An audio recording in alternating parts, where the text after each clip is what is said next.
Kidney friendly fruits என்னென்ன பழங்கள் சாப்பிடலாம் அப்படின்னா ஆப்பிள், ஒரு மீடியம் சைஸ் ஆப்பிள் வந்து நம்ம சாப்பிட்டுக்கலாம். 100 கிராம் அளவு பைனாப்பிள் வந்து எடுத்துக்கலாம். பிஎஸ்ன்னு சொல்லக்கூடிய பேரைக்காய் வந்து ஒரு மீடியம் சைஸ் வந்து நம்ம எடுத்துக்கலாம். பெரிஸ் ஒரு அரை கப்ல இருந்து 1 கப் அளவு நம்ம வந்து ப்ளூபெரி, பிளாக்பெரி, ஸ்ட்ராபெரி இதெல்லாம் வந்து எடுத்துக்கலாம். திராட்சை ஒரு கை அளவுக்கு நம்ம திராட்சையை எடுத்துக்கலாம். தர்பூசணி அளவா எடுத்துக்கலாம். ஒரு மீடியம் சைஸ் கொய்யா எடுத்துக்கலாம். ஒரு 2 சின்ன பீஸ் பப்பாளி எடுத்துக்கலாம். எந்த பழங்கள் வந்து முடிஞ்சளவு நம்ம அவாய்ட் பண்ணணும் அப்படின்னா பேர்ச்சம்பழம், அத்திப்பழம், கண்டிப்பா ட்ரைடு ஃப்ரூட்ஸை கிட்னி பேஷண்ட்ஸ் அவாய்ட் பண்றது நல்லது. இளநீரும் முடிஞ்சளவு அவாய்ட் பண்றது நல்லது.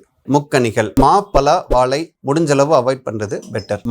மாதுளை வந்து எக்காரணத்தை கொண்டும் ஜூஸா குடிக்கிறத அவாய்ட் பண்ணும். ஏன்னா அதுல சுத்தமா ஃபைபர் இருக்காது. ஆனா ஒரு 2 டீஸ்பூன் அளவுக்கு மாதுளை சும்மா டேஸ்ட் பண்ற அளவுக்கு சாப்பிட்டுக்கலாமான்னா சாப்பிட்டுக்கலாம். ஆரஞ்சு, சப்போட்டா இதையும் அவாய்ட் பண்றது பெட்டர். ஸ்டார் ஃப்ரூட்னு ஒரு ஃப்ரூட் இருக்கு. ஸ்டார் ஃப்ரூட் வந்து எந்த கிட்னி பேஷண்ட்ஸும் கண்டிப்பா எடுத்துக்க கூடாது. இதை எப்பவுமே அவாய்ட் பண்றது ரொம்ப நல்லது.